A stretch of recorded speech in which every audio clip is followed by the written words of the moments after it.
Oke, sekarang kita masuk ke subbab mengenai simpangan. Apa sih yang dimaksud dengan simpangan dan apa gunanya? Jadi gini, simpangan itu menunjukkan ukuran sebaran data. Ukuran sebaran data. Jadi misalkan gue punya dua kelas, kelas A dan kelas B, di mana kelas A itu memiliki rata-rata 8 dan kelas B rata-rata nilai matematikanya juga 8. Nah, tapi perbedaan antar kelas B itu terletak pada simpangannya. Ini gue ambil contoh simpangan rata-rata aja ya. Simpangan rata-rata, meskipun konsep ini berlaku juga untuk simpangan lainnya. Contohnya untuk ragam atau varians dan simpangan baku dan lainnya gitu ya.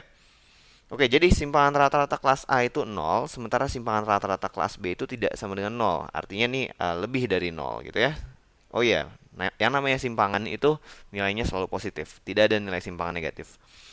Oke, kemudian di kelas A itu ada Rani dan di kelas B itu ada Rena. Dari data yang disebutkan, bisa nggak kita tentukan nilai Rani itu berapa? Oke, karena rata-ratanya 8 dan simpangan rata-ratanya itu nol, maka gue bisa bilang bahwa nilai Rani pasti 8. Kenapa bisa kayak gitu?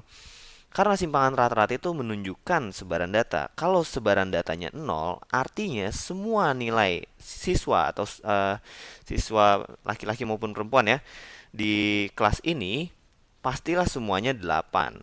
Kenapa? Karena simpangan rata-ratanya nol gitu ya. Bagaimana dengan kelas B? Nah, pada kelas B ini tidak bisa ditentukan. Jadi nilai Rena kita nggak tahu berapa. Nilai Rena bisa aja nol. Nilai Rena bisa juga 10. Kita nggak tahu. Kenapa? Karena simpangan rata-ratanya tidak sama dengan nol.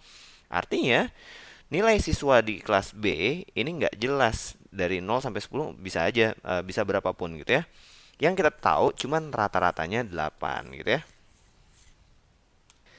Nah, jadi gini, kalau misalnya kita punya nilai rata-rata 8, ini masih belum jelas nilai siswanya berapa. Nah, kalau ada nilai simpangan yang besar, maka artinya sebaran data di kelas tersebut bisa aja dari 0 sampai 10 gitu ya.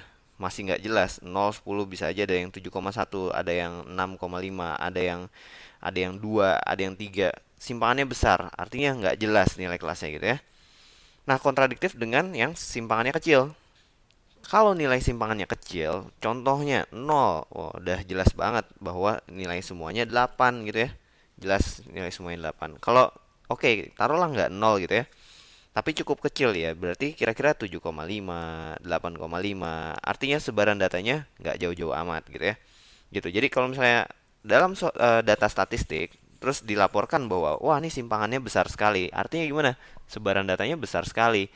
Nilai rata-rata misalkan 10, ya ya kurang menunjukkan apa-apa ya gitu ya. Jadi bisa aja dari 5 sampai lebih dari 10 gitu ya. Misalkan 11, 12. Oke, kita bukan bicara soal nilai kelas lagi. 10 itu bisa angka apa aja. Oke. Nah, sekarang kita bicara rumus. Rumus. Gue punya tiga rumus yang berkaitan dengan simpangan. Yang pertama itu adalah simpangan rata-rata, dan yang kedua itu adalah ragam atau variansi, dan yang terakhir adalah simpangan baku. Jadi, ketiga rumus ini menunjukkan ukuran sebaran data gitu ya. Perhatikan di bagian ininya. Mereka semua memiliki kesamaan di sini. Artinya, mereka semua memiliki selisih antara ini apa? Rata-rata. Jadi X ada topinya nih namanya rata-rata nih. Dan ini apa nih? Ini adalah data data ke I, data ke I gitu ya. Jadi kalau misalnya I-nya 1 ya berarti data pertama, I-nya 2 data kedua, I-nya 3 data ketiga sampai ke N gitu ya. Sampai data ke N. Artinya data terakhir, data yang terbesar gitu ya. Oke, sekarang perbedaan antara ketiga rumus ini sebenarnya nggak banyak gitu ya, hanya masalah perhitungan aja, tapi konsepnya sama-sama sebaran data. Oke, cuman gue perlu ngasih tahu lo satu hal. Jadi N di sini, nanti kalau misalnya lo duduk di bangku kuliah, jangan heran kalau dia pakai N-1. Jadi misalkan ini nih, rumusnya bukan pakai N, tapi N-1. Yang ini juga bisa aja N-nya itu N-1.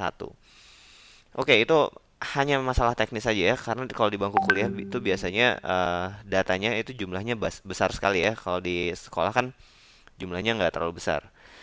Nah, Tapi jangan terlalu bingung dengan perbedaan angka itu karena secara konsep keduanya tetap sama aja, menggunakan n maupun n-1. Oke? Kemudian, perhatikan hubungan antara ragam dan simpangan baku. Kita bisa lihat bahwa ini kalau dikuadratkan hasilnya adalah ragam atau varians gitu ya. Oke, nah sekarang gue mau ngajak lo berhitung. Gue punya data seperti ini.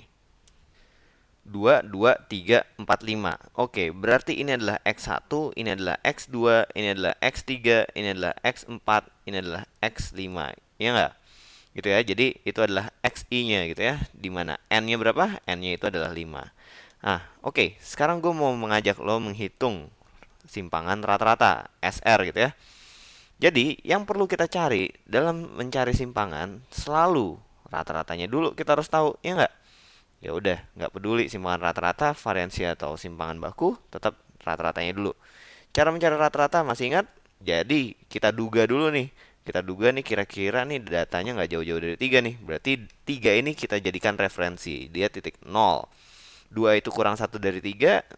Kemudian 4 itu lebih 1 dari 3. Dan 5 itu lebih 2 dari 3. Kalau kita jumlahkan, ini habis, ini tambah ini hasilnya berapa?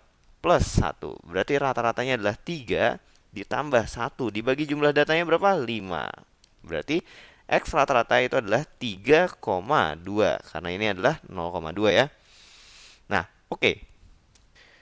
Simpangan rata-rata itu merupakan selisih antara ini dan ini dijumlahkan dengan selisih ini dan ini dijumlahkan dengan selisih ini dan ini dijumlahkan dengan selisih ini dan dijumlahkan dengan selisih dan ini dibagi dengan N. Kayak gitu ya. Jadi selisih antara rata-rata dengan data yang pertama itu berapa? 3,2 dikurang 2 berapa? Yaitu adalah 1,2 gitu ya. Berarti 1,2. Ditambah 3,2 kurang 2 lagi, yaitu 1,2 lagi. Ditambah 3,2 dikurang 3, yaitu 0,2. Ditambah 3,2 dikurang 4, yaitu min 0,8. Tapi ingat, di sini ada tanda mutlak gitu ya. Berarti nggak boleh negatif. Itulah sebabnya nilai simpangan rata-rata itu nggak pernah negatif. Karena di situ ada tanda mutlak. Jadi 3,2 dikurang 4 itu adalah 0,8 gitu ya, mutlaknya. Dan yang terakhir, ini dikurang ini, itu adalah 1,8. Mutlaknya adalah 1,8. Kemudian dibagi dengan 5. Ini adalah apa? Simpangan rata-rata gitu ya. Ya udah. Mari kita jumlahkan. Ini 1 ya. Ini 1. Ini sama ini berapa? 3 ya. 3. Berarti simpangan rata-ratanya itu adalah 3 tambah 1 tambah 1,2, 5,2 per 5. Atau 52 per 50. Atau 1,2 per 50. Atau 1,04 gitu ya. 1,04. Jadi simpangan rata-ratanya itu 1,04. Nah, kita bisa lihat nih, datanya itu kan 2, 3, dan 4, dan 5 gitu ya. Oke, nah berarti rata-ratanya berapa tadi? 3,2. Ini adalah rata-ratanya di sini nih. 3,2. Sorry, 3,2. Simpangan rata-ratanya itu gimana? 3,2 dikurang 1,04 itu berapa? 2,16 ya. 3,2 ditambah 1,04 itu 4,24 kayak gitu. Jadi simpangan rata-ratanya itu kayak gini. Jadi ini menunjukkan simpangan dari data tersebut gitu ya. Nah, coba sekarang kalau misalnya kita ambil datanya 8 semua, kayak tadi, 8, 8, 8, 8. Oke, 4 data aja cukup ya. Rata-ratanya berapa? Rata-ratanya 8. Rata-ratanya 8. Kemudian sekarang kita cari simpangan rata-rata. Simpangan rata-rata 8 kurang 8, 0. Tambah 8 kurang 8, 0 lagi. Tambah 8 kurang 8, 0 lagi. Tambah 8 kurang 8, 0 lagi. Jelas, dibagi berapapun hasilnya tetap 0 gitu ya. Ini juga kayak gitu, sama aja. Karena ada selisih antara data dan nilai rata-rata. Maka kalau misalkan ini 0, ini 0, atau ini 0, artinya sebaran datanya itu sama semua, merata. Semuanya 8 kayak gitu ya. Oke, jadi sekian aja untuk simpangan. Untuk ragam dan variansi dan simpangan baku, lo bisa coba sendiri atau lihat latihan-latihan soal yang ada.